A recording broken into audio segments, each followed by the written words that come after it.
মৃত্যুর সময় দেখবেন মানুষ চোখ খুলে তাকিয়ে থাকে, তাকিয়ে থাকে না, চোখ বন্ধ করে দেওয়া হয়। তার রূহটা যে মালায়েকা নিয়ে চলে গেছেন সে দেখতে থাকে, রূহটাকে ফলো করতে থাকে। মানুষের সায়েন্স বলে এখন মানুষের বডি যখন মারা যায় তারপরও চোখ জীবিত থাকে। চোখের মধ্যে চোখ সবচেয়ে শেষে নষ্ট হয়। চোখের এই যে ইন্দ্রিয়ের ক্ষমতাটা এটা মানে ডেড বডি মারা যাওয়ার সাথে সাথেই শেষ হয়ে যায় না, চোখের এই ক্ষমতাটা বাকি থাকে। দেখবেন চোখ তাকিয়ে আছে। যদি ভালো মানুষ হয় একটা জান্নাত থেকে সিঁড়ি নামিয়ে দেওয়া হয় এবং সিঁড়িতে করে তার আত্মা চলে যাবে ইল্লিনে ইনশাআল্লাহ। আর খারাপ হলে কোথায় যাবে? সিজ্জিন। এটা বারজাখের জীবন, এখানে আযাব দেয়া হচ্ছে। মিরাজের রাতে নবী সাল্লাল্লাহু আলাইহি ওয়াসাল্লাম দেখে আসছেন না, সুদখোরের শাস্তি রক্তের নদীতে ফেলে মাথা ফাটিয়ে দেওয়া হচ্ছে। জিনাকারের শাস্তি, সামনে ভালো গোশত আছে এদিকে খারাপ গোশত আছে, পচা গোশত খাচ্ছে। গীবত করে শাস্তি দেখেছেন, এতিমের মাল আত্মসাৎকারী এরকম করে আগুনের দলা খাচ্ছে, বায়ুপথ দিয়ে আগুন বের হয়ে যাচ্ছে। অনেক শাস্তি দেখে এসেছে। এক শ্রেণীর বক্তার শাস্তিও দেখেছেন, নাউযুবিল্লাহ, আল্লাহ পাক হেফাজত করবে আমাদেরকে। আগুনের কেচি দিয়ে জিহ্বা কেটে দেওয়া হচ্ছে, আগুনের কেচি দিয়ে জিহ্বা কেটে দেওয়া হচ্ছে। সেটা হচ্ছে বলতো, কাজের বেলা কিছু ছিল না এবং শরীয়তের মূল বিষয়কে বিকৃত করে ফেলতো এই শাস্তি। যাই হোক, তো এই 6 পিলারে কি করতে হবে? এই 6 পিলার 3টা কাজ করতে হবে। একটা হচ্ছে এই 6টা পিলারে আপনাকে প্রথমে আমাকে মনে বিশ্বাস করতে হবে, এটা 1 নাম্বার। তাসদীক বিল জিনান, ইকরার বিল লিসান। এরপর আপনাকে মৌখিক স্বীকৃতি প্রদান করতে হবে। এরপর আমালু বিল আরকান, কাজে বাস্তবায়ন করতে হবে। আর ঈমান কিন্তু ইয়াজিদু ফিত তাআহ, আল্লাহর আনুগত্যে ঈমান বৃদ্ধি পায়। ওয়া ইয়ানকুসু ফিল মাআসিয়া, এবং আল্লাহর অবাধ্যতা করলে ঈমান কিন্তু কমে যায়। ঈমান বাড়ে, ঈমান কমে। ঈমানের 6টা পিলারকে আবার 3টা কাজ করতে হবে: মনে বিশ্বাস, মুখে স্বীকৃতি, কাজে বাস্তবায়ন। কাজে বাস্তবায়ন করতে গেলে আপনি অনেক সময় ভুল করে ফেলতে পারেন, গুনাহ করে ফেলতে পারেন। গুনাহ করে ফেললেই, কবিরা গুনাহ করলেও কেউ কাফের হয়ে যাবে না, সে বড়জোর ফাসেক জালেম হতে পারে। তার তওবার দরজা কি থাকবে? খোলা থাকবে। তওবা করে সে ফিরে আসতে পারে। মৌতের আগ পর্যন্ত ওর তওবার দরজা খোলা আছে। আল্লাহ পাক চাইলে তাকে তওবা নসিব করতে পারেন। এই জন্য কেউ কবিরা গুনাহ করলেই তাকে কাফের মনে করার কোনো সুযোগ নেই। আমরা ঈমানের 6 পিলারে বিশ্বাস করব, মৌখিক স্বীকৃতি দিব, মনে বিশ্বাস করব, কাজে বাস্তবায়ন করব। কাজ করতে গিয়ে যদি ভুল ত্রুটি হয়ে যায়, কবিরা গুনাহ হয়ে যায়, তওবা করে ফিরে আসার সুযোগ আছে। কবিরা গুনাহ করলেই কেউ কাফের হয়ে যায় না, বরং সে বড়জোর ফাসেক জালেম হতে পারে। তার তওবার রাস্তা খোলা আছে, তাকে হত্যা করা আমার জন্য বৈধ নয়। সিম্পল। এইভাবে যারা ঈমান আনবে তাদেরকে বলা হচ্ছে আফলাহাল মুমিনুন, তারা সফল হয়ে গেছে। এবং তাদের আরো কিছু কোয়ালিটি আল্লাহ পাক বলেছেন, আমি একটা একটা করে বলে শেষ করছি। আল্লাহ পাক বলেছেন আল্লাযীনা হুম ফি সলাতিহিম খাশিউন। এভাবে ঈমান আনার পর তাদের প্রথম কাজ, তারা নামাজের মধ্যে খুশু খুজুর সাথে নামাজ পড়ে, যেটা এখনকার ডিজিটাল নামাজে আপনি পাবেন না। খুশু খুজুর সাথে নামাজের কয়েকটা শর্ত: ওয়াক্ত ঠিক থাকতে হবে, নামাজের পদ্ধতি ঠিক থাকতে হবে, নামাজের ধীর স্থিরতা বজায় থাকতে হবে, নামাজে আপনি কি পড়ছেন কি বলছেন এটা বোঝার চেষ্টা করতে হবে। এই জন্য আমি কিছু টিপস আপনাদেরকে এর আগেও দিয়েছি, আবার বলছি, এটা আমি ব্যক্তিগতভাবে উপলব্ধি করেছি যে নামাজের মধ্যে যদি আপনি প্রতিদিন প্রতি ওয়াক্তে একই সূরা পড়তে থাকেন, মনোযোগ কমে যাবে। আপনি এক এক ওয়াক্ত নামাজে এক এক সূরা পড়েন, ভেরিয়েশন রাখেন, আপনি নামাজে মনোযোগ পাবেন বেশি। এটা একটা টিপস। একটা টিপস হচ্ছে নামাজে যা পড়ছেন, আল্লাহু আকবার থেকে আসসালামু আলাইকুম রাহমাতুল্লাহ পর্যন্ত প্রতিটা শব্দের অর্থটা জানার চেষ্টা করেন এবং ওই অর্থের দিকে মনোযোগ দেন। আপনার নামাজে মনোযোগ এদিক ওদিকে যাবে না ইনশাআল্লাহ। নামাজ যে ইমাম পড়াবে তাকে স্বাধীনতা দেন, ধীর স্থিরভাবে ওকে নামাজ পড়াতে পারেন এবং যিনি ইমামতি করবেন তার তেলাওয়াতটাকে অত্যন্ত সুললিত করার চেষ্টা করেন। সুন্দর তেলাওয়াত শুনলে মনোযোগ বেড়ে যায়। খেয়াল করে দেখবেন, তারাবির নামাজে সুন্দর তেলাওয়াত থাকলে দেখবেন মনোযোগ এদিক ওদিক যাচ্ছে না এবং দুনিয়াবি কাজগুলোকে ফারেক হয়ে নামাজ পড়তে আসে। মাথায় 10টা কাজ নিয়ে নামাজ পড়তে আসবে, রিল্যাক্সে নামাজ পড়ে এবং নামাজের সময় আশপাশের শব্দ যেন না হয় খেয়াল রাখে। বাসায় বলে দিবেন নামাজের সময় ডিস্টার্ব করবে, নামাজের সময় ফোন আসলে আমাকে নক করার দরকার নেই, নামাজের সময় গেট নক করবে না। মানে নামাজটাকে আপনি সর্বোচ্চ গুরুত্ব দেন। কারণ কি, এটা পড়ার জন্যই তো পৃথিবীতে এসেছি। ওয়ামা খালাকতুল জিন্না ওয়াল ইনসা ইল্লা লিয়াবুদুন। দুনিয়াতে আসছি কেন ভাই? আল্লাহর ইবাদত করতেই তো। এখানে এত তাড়াহুড়ার কি আছে? এরপর আল্লাহ পাক তো সহজ করে দিয়েছে। আপনি মুসাফির হলে কসর করতে পারবেন, পারবেন না? মুসাফির হলে কসর করতে পারবেন, আল্লাহ পাক নামাজের যে আহকাম আরকানগুলো দিয়েছেন, এগুলোর মধ্যে নামাজের ফরজ, ওয়াজিব, সুন্নত, মুস্তাহাব যেগুলো আছে, ঠিকঠাক করে নামাজ পড়লে নামাজটা খুশু খুজুর সাথে হবে ইনশাআল্লাহ। আল্লাহ পাক আমাদের সবাইকে খুশু খুজুর সাথে 5 ওয়াক্ত নামাজি বানিয়ে দিন, আল্লাহুম্মা আমিন। আর মুকিম যারা থাকবেন, চেষ্টা থাকবে জামাত ধরার জন্য। এটা ব্যক্তিগত উপলব্ধি আমার, জামাতে সালাত পড়লে যেরকম মনোযোগ আসে, মনটা তৃপ্তি হয়, বাসায় নামাজ পড়লে সেটা হয় না। এটা হয় না। নামাজ জামাতে যখন যাব, ওযু করলাম, ইবাদত, পায়ে হেঁটে যাচ্ছি, গুনাহ মাফ হচ্ছে, সবার সাথে দেখা সাক্ষাৎ হয়, প্রথম কাতারে দাঁড়ানোর সুযোগ হয়, আপনার ইমামতি করলে মনোযোগ আরো বেশি থাকে, নামাজের পরে বসে জিকির আজগার করার সুযোগ হয়, নামাজের পরে আবার 2-1 হাদিস পড়ার সুযোগ হয়। পুরো কাজটা মিলে কিন্তু দেখবেন মনটা মানে কি বলবো, প্রশান্তিময় হয়ে ওঠে। বাসায় একা একা ঠিকঠাক নামাজ পড়লে এটা হয়ে ওঠে না। তবে কিছু নামাজ বাসায় পড়তে নবীজি বলেছেন, এতে করে বাসায় রহমত বরকত নাজিল হবে। অনেকে প্রশ্ন করে, স্বামী স্ত্রী কি একসাথে নামাজ পড়তে পারবে? স্বামী স্ত্রী একসাথে সিনেমা দেখতে পারবে, নামাজ পড়তে পারবে নাকি? এগুলো প্রশ্ন করে, স্বামী স্ত্রী কি একসাথে নামাজ পড়তে পারবে? নামাজ পড়েন না বলেই তো এই সমস্যা। স্বামী স্ত্রী একসাথে মাঝে মাঝে নামাজ পড়বেন, মাঝে মাঝে নফল নামাজ পড়বেন একসাথে, এতে করে দেখবেন মহব্বত বাড়ছে, পরিবারের শান্তি বাড়ছে। স্বামী স্ত্রী একসাথে সারা দুনিয়া ঘুরে বেড়ায়, বেপরোয়া হয়ে ফেসবুকে ছবি দেয়, এগুলো করতে পারবে, নামাজ পড়তে পারবে? জিজ্ঞাসা করছে, এখন প্রশ্ন করছে। আল্লাহ পাক বোঝার তৌফিক দান করুন, বোধ শক্তি দান করুন। ঈমান আনার পর প্রথম কাজ কি ভাই? সালাত। এরপর আল্লাহ পাক বলছে, ওয়াল্লাযীনা হুম আনিল লাগবি মুরিদুন, যারা অনর্থক কথা এবং কাজ থেকে দূরে থাকে, অনর্থক অহেতুক ফাহেসা কথা এবং কাজ থেকে দূরে থাকে, এরা হচ্ছে মুমিন, সফল হয়েছে। খেয়াল করে দেখবেন আমাদের জীবনের বেশিরভাগ কথা এখন অনর্থক হচ্ছে, অহেতুক, অহেতুক গীবত, অহেতুক তহমত, অহেতুক সমালোচনা। 3-4 জন একসাথে বসলেই গীবত। যে ব্যক্তি কিছু বোঝেই না, সে পলিটিক্স নিয়ে কথা বলা শুরু করলো, ইকোনমিক্স নিয়ে কথা বলা শুরু করলো, দেশ নিয়ে, রাষ্ট্র নিয়ে, কত বুদ্ধি তার, মাশাআল্লাহ। অথচ সে এসবের ধারই ধারে, জ্ঞানের কোনো ধারই ধারে না। এই জ্ঞান তার মধ্যে নাই। এমন কেউ নাই যে সব বিষয় নিয়ে কথা বলার চেষ্টা করে না। সবাইকে সব বিষয়ে কথা বলতে হবে না তো, যে যে বিষয়ে দক্ষ সে সেই বিষয়ে কথা বলবে। তো আমরা কিন্তু কথা খুব বেশি বলি, অহেতুক কথাবার্তা, অহেতুক কাজ। দেখবেন অহেতুক কাজে আমাদের যুব সমাজ সময় নষ্ট করছে। ঘুম থেকে ওটা থেকে শুরু করে দেখেন, অহেতুক আড্ডা মারবে, অহেতুক বাইক নিয়ে ঘুরছে মেয়ের পিছনে, অহেতুক বান্ধবীর পিছনে ঘোরা, দেখবেন অহেতুক আড্ডা মারা, কফি শপে বসে থাকা, অনলাইনে সারাদিন অনলাইনে স্ক্রল করতে থাকা, অহেতুক দেখবেন বসে বসে গেমস খেলছে, যে গেমসের কোনো মূল্যই নাই, সময় নষ্ট করছে নিছক মনোরঞ্জনের জন্য। এরকম প্রচুর কাজ। মেয়েদেরকেও দেখেন সেম কাজ করছে, সারাদিন দেখবেন সাজুগুজু নিয়ে পড়ে আছে, অহেতুক সিরিয়াল দেখছে বসে বসে, ঘন্টা পর ঘন্টা চলে যাচ্ছে, রিমোট নেওয়াই যায় না হাত থেকে। সারাদিনের সব কাজ আগে শেষ করে সন্ধ্যার সময় বসতেই হবে, সন্ধ্যা থেকে রাত 10টা সিরিয়াল দেখে শেষ করবে। তারপর বাঘের মুখ থেকে খাবার কিনে নিয়ে আসতে পারবেন, কিন্তু আপনার স্ত্রীর হাত থেকে রিমোট নিতে পারবেন না। মানে সবই অহেতুক। খেয়াল করে দেখবেন প্রচুর কাজ আমরা করি, নিছক অহেতুক কথার কাজ। আল্লাহ পাক বলেছেন মুমিনদের সবচেয়ে বড় বৈশিষ্ট্য হচ্ছে তারা অহেতুক কথা এবং কাজ এড়িয়ে চলবে।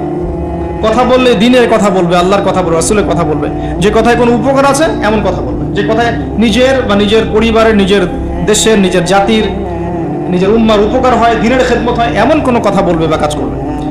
আর যদি কোনো জায়গায় বসে দেখেন অহেতুক কথা কাজ হয়ে গেছে, সেক্ষেত্রে ওঠার আগে অবশ্যই এই দোয়াটা পড়বেন, সুবহানাকা আল্লাহুম্মা বিহামদিকা আশহাদু আল্লা ইলাহা ইল্লা আনতা আস্তাগফিরুকা ওয়া আতুবু ইলাইক।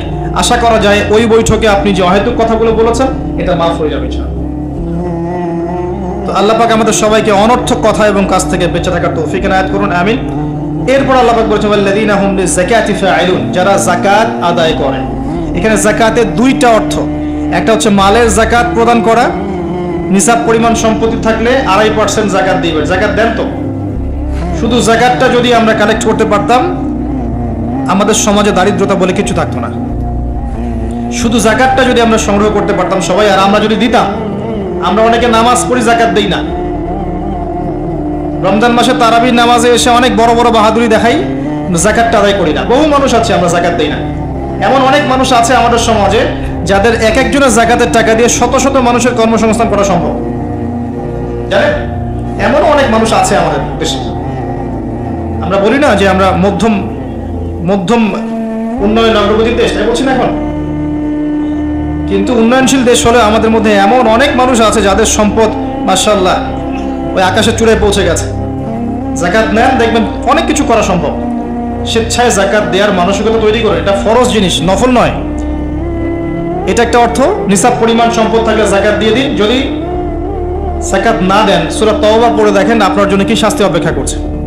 সম্পদ গলিয়ে কপালে, গালে, পিঠে সব জায়গায় আল্লাহ পাক লেপটে দিবেন, দিয়ে বলবে হাযা মা কানাসতুম লিআনফুসিকুম, এটাই সেই সম্পদ যা তুমি তোমার জন্য জমিয়ে রেখেছিলে। ফাযুকুল আযাব বিমা কুনতুম তাকনিসুন, আজকে স্বাদ ভোগ করো, আযাব চাখো, যে সম্পদ তুমি সঞ্চয় করেছিলে এর স্বাদ তুমি চেখে দেখো। আল্লাহ পাক আমাদেরকে যাকাত প্রদান করার তৌফিক দান করুন। আমিন। যাকাত এবং ইসলামিক ইকোনমিক্স নিয়ে আমি ইনশাআল্লাহ ডিটেইলস কোন একটা লেকচার আলোচনা করব ইনশাআল্লাহ। আরেকটা অর্থ হতে পারে যাকাতের, হতে পারে না, এটা অর্থই অন্যান্য অনেক ওলামায়ে কেরাম বলেছেন। এখানে যাকাত আরেকটা অর্থ হচ্ছে আত্মশুদ্ধি, মনটাকে পবিত্র করা। আর আত্মশুদ্ধি অর্জন হবে কিছু কাজে। আমি আবারও বলছি, আত্মশুদ্ধি অর্জন হবে নামাজ বেশি বেশি করে পড়লে, নফল নামাজ বাড়িয়ে দিলে, আল্লাহর জিকির বেশি বেশি করে করলে, তাসবিহ তাহলিলগুলো বাড়িয়ে দিলে, সকাল সন্ধ্যায় জিকির করলে, আল্লাহ পাকের কাছে বেশি বেশি দোয়া করলে, বেশি বেশি মৌতের কথা স্মরণ করলে, ইয়েতিমের মাথায় হাত বোলালে, মানব সেবামূলক কাজ করলে, জনগণের কল্যাণ হয় এমন কাজ করলে মন নরম হবে, সফট হবে ইনশাআল্লাহ। এবং মন যত নরম হবে তত বেশি আল্লাহর নূর সেখানে আসবে। একই সাথে মনের মধ্য থেকে যাবতীয় হিংসা, বিদ্বেষ, গীবত, তহমত, অহংকার, রিয়া বের করে ফেলতে পারলে ইনশাআল্লাহ দেখবেন আপনার আমার মনটা পবিত্র হবে। এটাই হচ্ছে তাজকিয়া। আল্লাহ বলেছেন কদ আফলাহা মান যাক্কাহা ওয়া কদ খাবা মান দাসাহা। অন্য সূরা বলেছেন কদ আফলাহা মান তাযাক্কা ওয়া যাকারা ইসমা রাব্বিহি ফাসাল্লা। আল্লাহ পাক আমাদের সবাইকে আত্মশুদ্ধি অর্জন করার তৌফিক এনায়েত করুন, আমিন। এরপর আল্লাহ পাক বলেছেন ওয়াল্লাযীনা হুম লিফুরুজিহিম হাফিজুন, যারা লজ্জাস্থানের হেফাজত করে। নারী পুরুষ উভয়ের জন্য লজ্জাস্থানের হেফাজতের কথা বলা হয়েছে। আর নারীদের ক্ষেত্রে তাদের পুরো দেহই লজ্জাস্থান, আর পুরুষের সতর আপনারা জানেন। এখানে বৈধ সম্পর্কের বাইরে যত অবৈধ সম্পর্ক আছে সবকিছু থেকে দূরে থাকতে বলা হয়েছে। আপনার চোখের জেনা, মনের জেনা, হাতের জেনা, পায়ের জেনা, সমস্ত জেনা এবং সত্যিকারের জেনা সবকিছু থেকেই দূরে থাকতে বলা হয়েছে। আর লজ্জাস্থান পবিত্র রাখার সবচেয়ে শ্রেষ্ঠ মাধ্যম হচ্ছে পবিত্র স্ত্রীকে বিয়ে করা, বিয়ে শাদী করে নিজের ইজ্জতটাকে হেফাজত করা। এবং এটা প্রাপ্তবয়স্ক হয়ে গেলেই করে ফেলা উচিত। যত ডিলে করবেন পাপ বাড়তে থাকবে। এবং গার্ডিয়ানদের উচিত, যদি একটা রিজিকের ব্যবস্থা হয়ে থাকে সন্তানের বয়স হয়ে গেলে বিয়ে দিয়ে দেওয়া, ছেলে আর মেয়ে, যাতে করে ওরা পবিত্র জীবনযাপন করে, অবৈধ সম্পর্কগুলো থেকে বেঁচে থাকে। আবার অনেক সময় দেখা যায় যে আমরা বিয়ের পরেও যে পরকীয়া, তারপরে আপনার ব্যভিচার, পতিতালয়ে যাওয়া, ঠিক আছে, নারী পুরুষের অবাধ মেলামেশা, এগুলোও কিন্তু জেনার অন্তর্ভুক্ত। এগুলো লজ্জাস্থানের হেফাজতের খেলাফ। আর দুটা কথা বলে আল্লাহ পাক শেষ করেছেন এই প্রথম দিকের আয়াতগুলো। আল্লাহ পাক বলেছেন ওয়াল্লাযীনা হুম লিআমানাতিহিম ওয়া আহদিহিম রাউন, মুমিন তারা যারা আমানত রক্ষা করে এবং ওয়াদা রক্ষা করে। আমানত আর ওয়াদা, কিয়ামতের আলামত, কিয়ামত কবে হবে সাহাবীরা জিজ্ঞাসা করছেন। নবীজি বলছেন যখন আমানতের খেয়ানত করা হবে।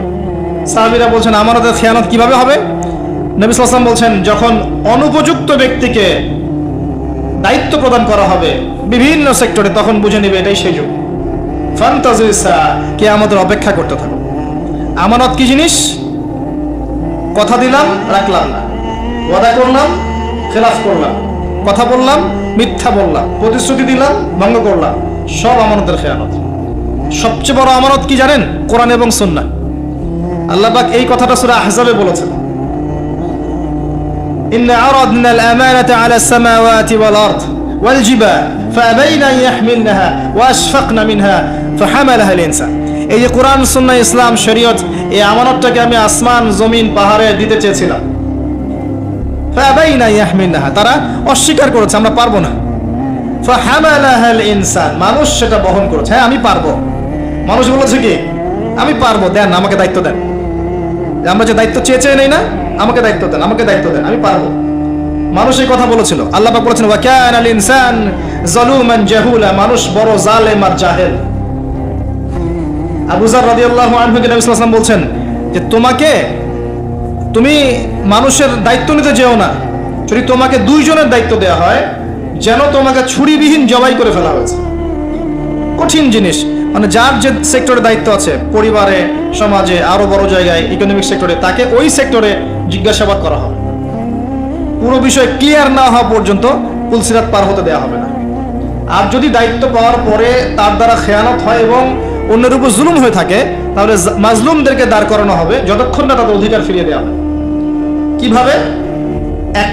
একটা শিংওয়ালা ছাগল যদি একটা শিং ছাড়া ছাগলকে গুতা দিয়ে থাকে, তাহলে কিয়ামতের মাঠে আল্লাহ পাক ওই ছাগলটাকে শিং দিবেন, যাকে গুতা দিয়েছে ওকে শিং গজিয়ে দিবেন, দিয়ে বলবেন ওকে গুতা দিয়ে গুতার প্রতিশোধ নাও। এই হলো কিয়ামতের মাঠ। আল্লাহ পাক আমাদেরকে বোঝার তৌফিক দান করুন আমানত কি জিনিস, এবং ওয়াদা রক্ষা করার তৌফিক আল্লাহ পাক আমাদের সবাইকে দান করুন, আমিন। বক্তা এবং শ্রোতা সবাইকে আল্লাহ পাক আয়াতগুলোর উপর আমল করার তৌফিক এনায়েত করুন, আল্লাহুম্মা আমিন। সর্বশেষে গিয়ে আল্লাহ পাক আবারও সালাতের কথা বলেছেন, ওয়াল্লাযীনা হুম আলা সালাতিহিম ইউহাফিজুন, এবং যারা সালাতকে হেফাজত করে, রক্ষণাবেক্ষণ করে, পাঁচ ওয়াক্ত সালাতকে রক্ষণাবেক্ষণ করে। একদিন দুই দিন পড়লাম ছেড়ে দিলাম এমন নয়, রমজান মাসে ভালো হয়ে গেলাম এমন নয়। যারা সালাতকে আমৃত্যু ধরে রেখেছে, আল্লাহ পাক এই মুমিনদের জন্য বলেছেন যে উলাইকা হুমুল ওয়ারিসুন, এরা হচ্ছে উত্তরাধিকারী। কারা উত্তরাধিকারী? যারা প্রথমে ঈমান এনেছে, তারপরে সালাত খুশুর সাথে আদায় করেছে, তারপরে লজ্জাস্থানের হেফাজত করেছে, যাকাত প্রদান করেছে, আত্মশুদ্ধি অর্জন করেছে, আমানত রক্ষা করেছে, ওয়াদা পালন করেছে এবং সালাতকে হেফাজত করেছে, অহেতুক কথা কাজ ত্যাগ করেছে। এই মুমিনদেরকে আল্লাহ পাক বলেছেন এরা হচ্ছে উত্তরাধিকারী। কিসের উত্তরাধিকারী? ওয়াল্লাযীনা ইয়ারিসুনাল ফিরদাউসা হুম ফিহা খালিদুন, এরা হচ্ছে জান্নাতুল ফিরদাউসের উত্তরাধিকারী এবং তারা সেখানে চিরস্থায়ী হবে ইনশাআল্লাহ তাআলা। আল্লাহ পাক আমাদের সবাইকে ঈমানের এই সমস্ত স্তরগুলোকে অতিক্রম করে জান্নাতুল ফিরদাউস পাওয়ার তৌফিক এনায়েত করুন, আমিন। আকুলু কওলি হাযা আস্তাগফিরুল্লাহ লি ওয়া লাকুম ওয়া লিসাইরিল মুসলিমিন। বারাকাল্লাহু লানা ওয়া লাকুম বিল আয়াতিল হাকীম ইন্নাহু তাআলা জাওয়াদুন কারীম ওয়া রাউফুর রহিম। আমরা দোয়া করছি